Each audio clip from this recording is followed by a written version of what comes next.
I am Christina Tehel. Here I recapitulate pivotal sections of first principles in direct quotes from Dr. Marc Gafni or Barbara Marx Hubbard, woven together from the prior week's One Mountain, Many Paths broadcast. The death of humanity is not a greater tragedy than the unjust death of a single human being. Yes, death is part of the cycle of reality. But when death is not just, when 800,000 people are butchered by machetes in Rwanda in 100 days, or when people are gassed in the death chambers of the Holocaust, or when 5 million people are killed in brutal massacres in the Congo because the Western world is extracting the mineral coltan needed for Silicon Valley, what do we do with all that death? How do we forgive the destroyers? Should we forgive the destroyers? How do we realize justice? Justice is not a contrived need or a social construction of reality. The justice that lives in us is an affirmation of the integrity of fairness, the affirmation of justice as a principle of the cosmos, the affirmation of the good, the true, and the beautiful. This world is not an accidental bleep in which we've made up notions of integrity, goodness, justice, fairness, love, truth, beauty, and loyalty.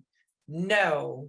These are reflections of a larger eros of cosmos, and the eros of cosmos tells us it's not over in this lifetime because there's no possibility in this lifetime to complete.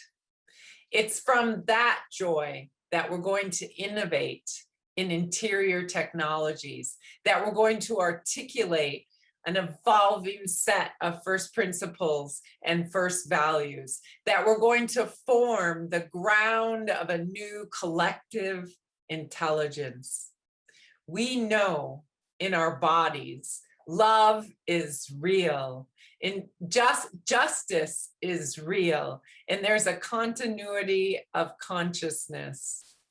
What does forgiveness mean? From the small self of this world, there's no possible way we can forgive. It's just too painful. If it's only the small self of this world, then we feel that if we forgive someone who's done something heinous, that we are taking the side of injustice. However, a primary rupture from eros is our incapacity to forgive. The inability to forgive blocks love and the flow of eros. But if we widen the lens, and if we feel into the larger cosmos that we live, we begin to understand our evolutionary love code from last week. Forgiveness is the fragrance that the violet sheds on the heel that has crushed it.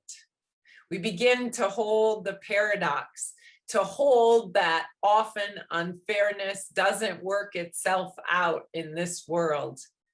At that point, we realize this dimension is not all there is. So we can step back and find each other. And from this new place, there is a way. Ways we can find each other even if you were my oppressor.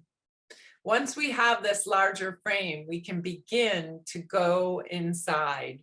Then we feel into, who are you that moved you to hurt me? What is your story?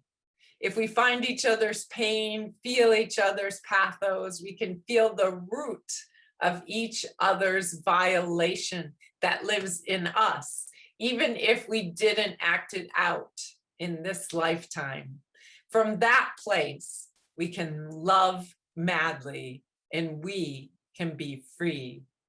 We do this because we feel our common humanity, not as a justification, but we feel how we inhabit each other, how we live in each other together.